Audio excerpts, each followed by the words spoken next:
디모데전서 5장 1절에서 8절까지입니다. 교회는 영적인 가족의 공동체입니다. 혈연 관계를 넘어서 예수 가족으로, 영적인 가족으로 모여져 있고 그 안에도 인간관계가 존재합니다. 다양한 계층이 있습니다. 어린아이들, 유청소년들, 또 중장년, 노년에 이르기까지 모든 세대가 교회에 있습니다. 성경은 말합니다. 연로한 사람을 대할 때는 부모를 대하듯 그런 마음으로 대하라. 또 젊은 사람들을 대할 때는 내 친형제를 대하듯 순결한 마음으로 대하라. 우리가 가정에서도 친형제임에도 불구하고 얼마든지 갈등이 일어날 수가 있습니다. 교회 안에도 그런 갈등이 있습니다. 어떤 사람은 그런 때 교회를 떠나서 옮기는 것이 제일 좋은 길이다, 그렇게 생각하는 분도 있지만, 우리가 집안에서 형제끼리 갈등이 있고 혹은 부모와 갈등이 있다고 해서 그날부로 집 박차고 나와서 길거리 방황하고 다니지는 않습니다. 교회 안에서 또 인간관계에 혹시 어려움을 겪는 것도 그런 과정을 해결하는 그런 과정을 통해서 내가 하나님의 사람으로 다듬어지고, 그리고 어떻게 형제를 사랑하는지, 그런 과정을 통해서 참된 영적 공동체를 이루는 것, 그것도 교회 안에 여러 계층들을 내게 주신 이유고, 그런 과제들을 풀어나가야 됩니다. 오늘 성경은 말합니다. 나이 든 사람을 꾸짖지 말고 권하라. 나이를 먹으면 젊을 때하고 다릅니다. 말도 더듬고 기억력도 점점 사라지고 분별력도 떨어지고, 그래서 엉뚱한 소리를 합니다. 자, 이런 늙어가는 과정들을 보게 됩니다. 자꾸 실수를 하게 됩니다. 성경에 보면 꾸짖지 말고 권하라. 온유한 태도로 아버지와 어머니에게 대하듯 온유한 마음으로 그를 권하도록 해라. 공손하게 대하고 존중하는 태도를 가져라. 히브리서에 보면은 히브리서 2장 11절에 우리 예수님께서 이 땅에 계실 때 땅에 사는 사람들을 형제라 부르기를 부끄러워하지 아니했다. 예수님은 하나님의 아들인데도 그의 제자들을 형제라고 불렀습니다.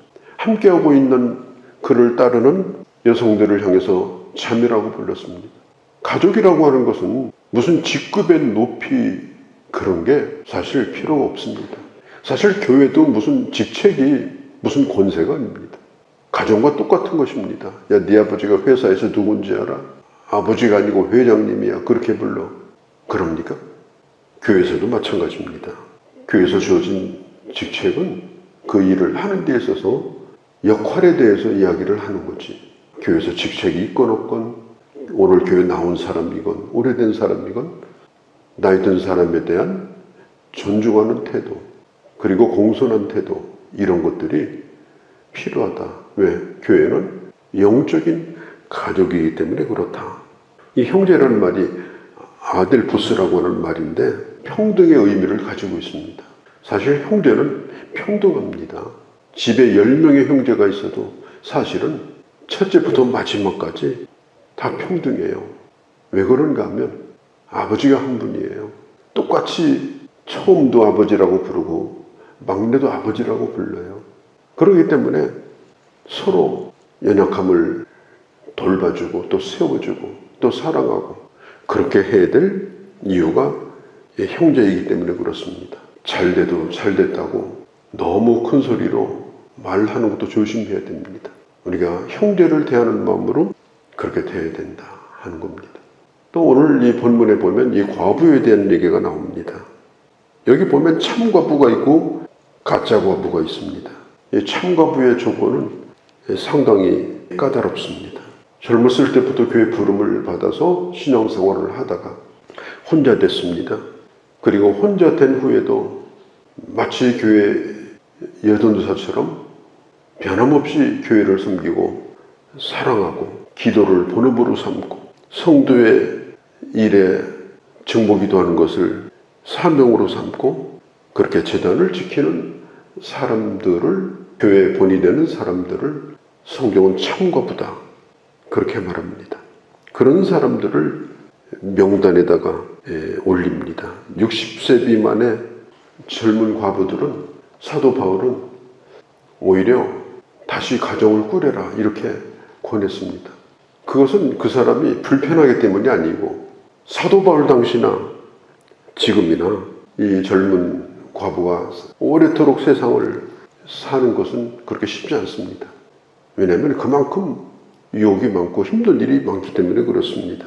그래서 좋은 동반자를 만나서 함께 주님을 잘 섬기는 일을 사도 바울은 권했습니다. 그러나 더 나이 먹은 분들에 대해서는 주님을 신랑 삼고 평생토록 변함없이 똑같이 성도들을 섬기면서 그렇게 살 것을 권했고, 또 그들에 대하여 또 교회는 마땅한 예우를 하고 또 어려울 때 돌봐주고 그렇게 하는 일을 했습니다. 제가 교회 개척을 할 때 저 이모님이 저를 가까이서 도와줬습니다. 과부입니다.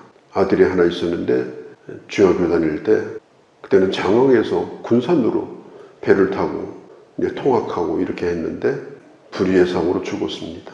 그래서 정말 오래도록 그렇게 홀로 지내셨는데 나중에는 서울 석관동에 있는 바로 교회 앞에, 교회 문 앞에 있는 데다가 세를 얻어가지고 평생토록 교회를 섬기다가 또 저에게 내려와서 또 전도도 해주시고 이렇게 하다가 돌아가셨는데, 제가 돌아가셨을 때 가서 이렇게 보니까 비계 밑에 주일날 드릴 감성금 놓으시고 그리고 잠자듯 돌아가신 것을 보았습니다. 평생토록 교회 가까이에서 교회를 섬겼습니다. 그게 참 과부죠. 그냥 자유분방해가지고 자유부인이 돼가지고 여기저기 돌아다니면서 그런 종류의 사람들과 돌아다니고 말을 여기저기 물고 다니고 시간이 나니까 그냥 뭐 별별 그런 일들을 하고 그러면서 살아가는 것, 그건 바울 당시도 있었던 얘기고 지금도 있는 얘기입니다. 그런 부류의 자유부인들은 지금 이 세상에 많습니다. 오늘 사도 바울이 하는 얘기가 그렇습니다. 나이 들어서 홀로 되었거들랑 참 과부와 같이 살라. 또 그런 사람들에 대하여 교회가 그들을 돌봐주는 그런 모습이 있었으면 좋겠다. 그래서 평생 주님을 섬긴 그런 보람을 느끼도록 젊은 사람들이 존중해주고, 그래서 용기를 내서 본인도 믿음으로 평생을 교회를 섬기며 살 수 있도록 하면 좋겠다.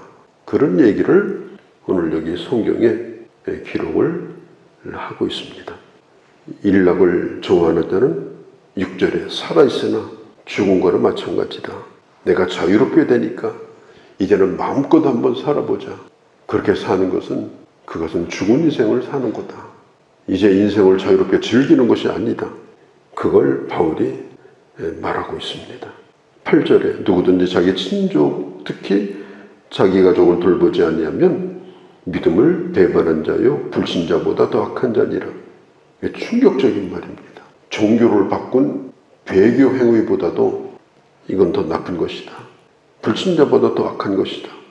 그런데 이 누구든지가 이게 남성을 가르치는 말입니다. 내가 마땅히 돌봐야 될, 내가 부양하고 또 나에게 책임이 있는 그런 내 가족들을 돌보지 않는 어떤 남자, 어떤 가장, 어떤 남편, 어떤 아빠 등등 그런 사람을 두고 하는 얘기입니다. 친족을 돌보지 않는 자는 불신자보다 더 악한 것이다. 이 돌본다는 말은 목자가 양을 돌본다는 말과 같은 뜻입니다. 가족은 양떼와 같습니다. 그래서 앞서서 있는 책임이 있는 부부는 오히려 나이 든 분들을 두고 있는 자녀는 가정의 목자와 같은 역할을 잘 해야 됩니다. 이런 일을 잘 하지 아니하고 내가 하나님의 교회를 잘 섬기겠다, 좋은 일꾼이 되겠다라고 하는 것은 이것은 무리한 생각입니다. 지금 사도 바울이 교회 안에서의 인간관계를 얘기하면서 이렇게 가정에서의 역할을 기본적으로 잘 할 것에 대하여 여기 덧붙여서 강조를 하고 있는 것은 하나님의 사람들이 교회 안에서의 이미지와 가정의 이미지가 사실은 똑같아야 됩니다. 교회 안에서 좋은 직분자면 가정에서도 그 자녀들에게 그런 사람이어야 합니다. 그 아내에게도 그런 사람이어야 합니다. 그 남편에게도 그런 사람이어야 합니다. 그렇게 하지 않으면 그것은 불신자의 수준과 다를 것이 뭐겠는가. 그걸 사도 바울이 강력하게 강조를 하고 있는 것입니다. 베드로전서 3장 5절에 보면 사도 베드로는 가족은 함께 영원한 소망을 같이 나눌 자다 이렇게 말합니다. 우리 가족은 소망이 많잖아요. 가족끼리 품는 함께 가는 소망들이 있습니다. 그 소망 가운데 가장 중요한 소망이 뭐냐? 책임 있는 가족들이 그 가족을 잘 돌봐서 그 가족이 한 소망을 가지고 살 수 있도록. 그래서 혹시라도 예수 안 믿는 가족이 있다면 나도 저분처럼 신앙생활을 해야 되겠다. 우러나서 그렇게 할 수 있도록 목자의 마음을 가지고 가족을 돌보는 일을 해야 된다. 오늘 성경이 그걸 말하고 있습니다. 4절에 만일 어떤 과부에게 자녀와 손자들이 있거든 먼저 자기 집에서 효를 행하여 부모에게 보답하기를 배우게 하라. 효도는 배우는 겁니다. 보고. 또 교회도 그게 확산이 되어서 나으신 분들을 젊은 사람들이 효도하듯이 또 잘 교회 밖에서나 교회 안에서나 그런 아름다운 영적인 가문을 이루는 것, 그게 바로 참 아름다운 모습이다. 오늘 우리의 가정도 또 우리의 교회도 그런 아름다운 영적 가문을 이루어가는 그런 은혜가 있기를 바랍니다. 거룩하신 우리 아버지, 저희들 주의 말씀을 이 아침도 들었습니다. 하나님께서 우리에게 교회를 주시고 교회 안에 많은 부류의 사람들을 주셨습니다. 그분들이 내 자녀고 그분들이 내 형제고 그분들이 내 부모라고 하는 이런 참된 생각을 가지고 주 안에서 하나 되어 교회됨의 사명을 잘 감당하고 멋진 하나님의 사람으로 성장해 갈 수 있도록 주께서 은혜 베풀어 주옵소서. 또한 우리가 가정 안에서도 아름다운 섬김의 본을 보여서 나를 보고자 하는 자녀들도 잘 자라서 그런 가정을 이루고 또 사랑하며 가문을 이어갈 수 있는 그런 은혜도 베풀어 주시옵소서. 우리 주 예수님의 이름으로 기도하옵나이다. 아멘.